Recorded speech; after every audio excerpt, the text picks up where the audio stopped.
Hello दोस्तों, आज हम इंटेंस लैब का चौथा पार्ट देखने वाले हैं। इस एपिसोड के शुरुआत में हमें दिखाया जाता है कि सुजिनबे डॉक्टर जॉ को कॉल करती है, लेकिन उधर से कोई रिप्लाई ना आने की वजह से वह बहुत ज़्यादा परेशान हो जाते हैं। इसलिए वह रात को अपना क्लिनिक छोड़कर तुरंत उसके पास जाते हैं।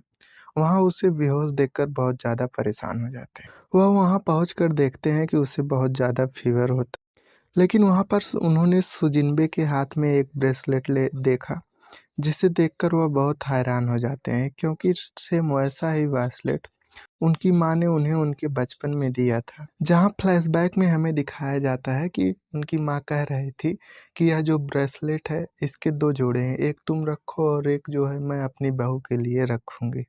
जिसे देखकर वह थोड़ा मुस्कुराने लगते हैं। तभी सुजिनबे को होश आ जाता है और डॉक्टर जाओ को अपने इतना करीब देखकर वह बोलती है, तुम मुझे किस करना चाहते हो क्या? जिस पर वह कहते हैं कि तुम्हें तेज बुखार होने की वजह से तुम बेहोश हो गई थी, और फिर वह वहाँ से काढ़ा लाकर उसे पीने के लिए देते हैं। अगले सीन में हमें जियावे और कोजिडोंग को दिखाया जाता है। दोनों भी फिल्म इंडस्ट्री का ही हिस्सा थे। जहाँ जिडोंग जियावे से पूछती है कि कंपनी कोई नया प्रोग्राम ला रही है जिसमें दो कलाकारों की ज़रूरत है। उन्होंने बताया कि एक तो तुम फिक्स हो, लेकिन दूसरा कौन आएगा, क्या तुम्हें इसके बारे में कुछ पता है? जिस पर जियावे कहता है, मुझे ये नहीं पता, यह कंपनी के ऊपर डिपेंड करता है कि कंपनी किसको लेना चाहती है। जिडोंग जियावे को पसंद करती थी, इसलिए वह चाहती थी कि मैं भी जियावे के साथ काम करूं। लेकिन जियावे तभी उससे पूछ लेता है कि आखिर ये बताओ, तुम्हारे और सुजिनबे के बीच क्या चल रहा है? तुम उसे परेशान क्यों कर रही हो? इस बात पर जिडोंग कहती है कि तुम मुझे हमेशा से ही गलत समझते आ रहे हो। मैं कुछ भी करूं तुम्हें लगता है कि वह मेरी ही गलती है। मैं जानती हूँ तुम सुजिनबे को बहुत पसंद करते हो, इसलिए तुम हमेशा उसकी ही सपोर्ट करते रहते हो। जिस पर जियावे कहता है, मैं हमेशा से ही फैन से बचना चाहता हूँ। उस दिन उसने मेरी मदद की थी और मेरी ही वजह से उसका एक्सीडेंट हुआ और वह हॉस्पिटल में भर्ती हो गई। इसलिए मैं उसे बहुत मानता हूँ, लेकिन हम दोनों के बीच ऐसा कुछ भी नहीं है। जियावे जिडोंग से कहता है, तुम भी मेरी एक अच्छी दोस्त हो। यह यह सुनकर जिडोंग को थोड़ा बुरा लगता है और वह वहाँ से चली जाती है। अगली सीन में हम देखते हैं कि सुजिनबे को भूख लगी होती है, इसलिए वह खाना के लिए नीचे आती है, लेकिन खाना कुछ ना होने की वजह से वह वहीं पर सो जाती है। तभी डॉक्टर जाओ उसके घर पे खाना लेके आते हैं और उसे नीचे देखकर उससे पूछते हैं कि आखिर तुम नीचे क्यों आई? मैं तो खाना लेके आ ही रहा था। लेकिन घर के हालात देखकर डॉक्टर जाओ उससे पूछते हैं कि तुम घर की सफाई नहीं करती क्या? घर इतने गंदे क्यों हैं? जिसे देखकर वह बहाना बनाने लगती है और बोलती है, मैं घर पर ज़्यादा नहीं रहती, इसलिए घर साफ करने का मौका नहीं मिलता। कल मैं किसी कामवाली को बुलाकर घर को साफ करवा दूंगी। जिसे देखकर डॉक्टर जाओ कहते हैं, यदि यह कचरा यहीं पड़ा रहा तो तुम कल तक और बीमार हो जाओगी। इसलिए उन्होंने उसके पूरे घर को साफ किया। फिर उसके बाद वह वहाँ से चले जाते हैं। अगली सीन में हम देखते हैं कि कंपनी के मालिक जो हैं वह सुजिनबे के असिस्टेंट बूदी को डांट रहे होते हैं, क्योंकि जिडोंग ने सुजिनबे को फंसाने के लिए एक झूठी अफवाह फैला दी थी। इसलिए कंपनी उसे कहते हैं, जल्दी से जल्दी इस मामले को रफा दफा करो, नहीं तो हम दोनों का करियर खतरे में आ जाएगा। अगले सीन में हम देखते हैं कि बूदी अपने अपार्टमेंट में आ रही होती है। उसे देखकर डॉक्टर जाओ का असिस्टेंट उन्हें रोकने आ जाता है और बूदी को गुड मॉर्निंग विश करके वहाँ से निकल जाता है। इधर कंपनी जियावे पर एक नया शो करने का दबाव बना रही थी, क्योंकि कंपनी को लग रहा था इस समय जो है शो में ज़्यादा पैसे हैं, इसलिए वह जियावे के कह रही थी कि जल्दी से जल्दी तुम इस शो को करो, क्योंकि तुम्हारी फैन फॉलोइंग इस समय काफ़ी अच्छी है। लेकिन जियावे कंपनी को मना करना चाहता था, क्योंकि वह म्यूजिक में रुचि रखता था और वह एक सिंगर बनना चाहता था। लेकिन कंपनी उसे मजबूर करती है कि तुम्हें यह शो करना ही होगा, जिस पे वह मान भी जाता है। आगे हमें दिखाया जाता है कि डॉक्टर जाओ अपने हॉस्पिटल में और फ्लैशबैक में हमें दिखाया जाता है कि आते वक्त उन्होंने सुजिनबे से पूछा था कि हम लोग पुरखों की पूजा के लिए घर जा रहे हैं, तो तुम क्या मेरे साथ आना चाहोगी?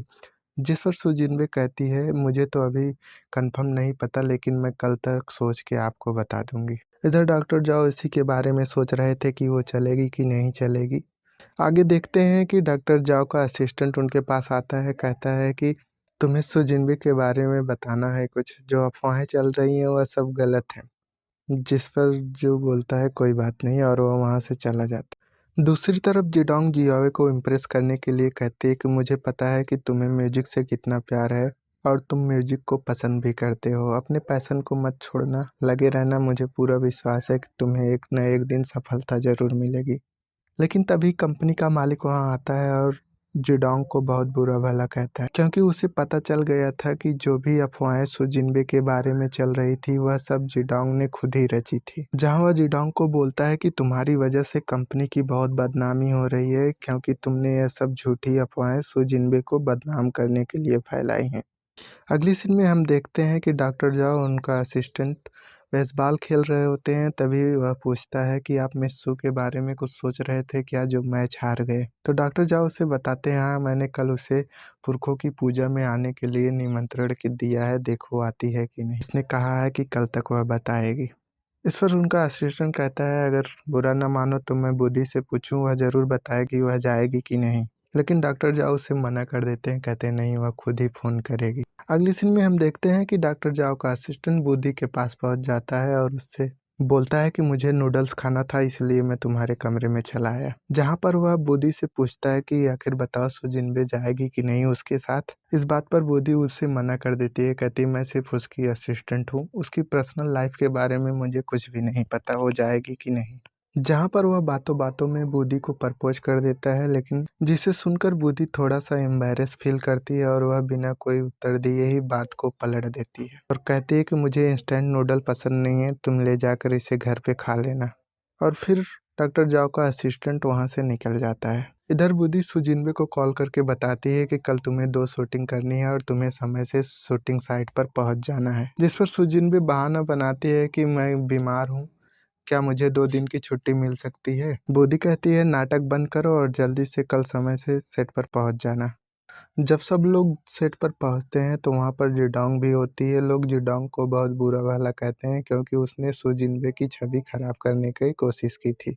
लेकिन सुजिनबे वहां पर जाकर जिडोंग का पक्ष लेती है और कहती है देखो इसमें इसकी कोई गलती नहीं है, हम एक्ट्रेस की ज़िंदगी ऐसी है, लोग अपना फ़ायदा निकालने के लिए हमारे बारे में कुछ भी अफवाहें फैलाते रहते हैं, तो हमें किसी को भी इग्नोर नहीं करना चाहिए। उसकी इस बात से वहाँ के लोग सभी बहुत ज़्यादा खुश होते हैं और उन सब की निगाहों में उसके लिए और भी प्यार बढ़ जाता है। उसके कुछ समय बाद जिडोंग सुजिनबे के कार में आती है और उससे माफ़ी मांगती है, कहती मैंने ऐसा कुछ नहीं किया है, यह सब अफवाहें हैं। जिस पर सुजिनबे कहती है हाँ मुझे पता है तुम ऐसा कुछ भी नहीं कर सकती, इन सब बातों को इग्नोर करो और अच्छे से एक्टिंग करो, ताकि जिन लोगों ने अफवाह फैलाई है उनके सर पर एक तमाचा लगे। तभी डॉक्टर जाओ का असिस्टेंट उनके पास आता है और कहता है कि मुझे तुमसे कुछ बात करनी है, सुजिनबे के बारे में और पुरखों की पूजा के बारे में। जहाँ पर वह उनसे कहता है कि बताओ वह जाएगी कि नहीं। उसी समय वह बुद्धि को मैसेज करता है और कहता है कि बताओ वह जाएगी कि नहीं।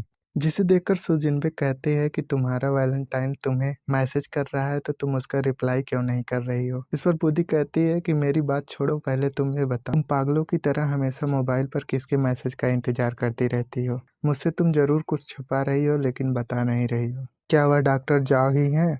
जहाँ वह उन्हें बताती है कि डॉक्टर जाओ ने उसे पुरखों की पूजा के लिए इनवाइट किया है। जहाँ बुद्धि उससे पूछती है तुमने क्या किया, उसका रिप्लाई दिया कि नहीं? तो सुजिनबे उसे बताती है कि अभी तक तो उसने कुछ भी नहीं कहा है, चाहो तो तुम उसे मना कर सकती हो। यह सुनकर सुजिनबे बहुत उदास हो जाती है, जिसे देखकर वह समझ जाती है कि इसे डॉक्टर जाओ से सच में प्यार हो गया है। इसलिए वह बोलती है तुम सच में पूरी तरह से पागल हो गई हो। इधर असिस्टेंट डॉक्टर जाओ को बताता है कि बुद्धि ने कहा है वह पूछ के उससे बताए, और यहीं पर चौथा एपिसोड समाप्त।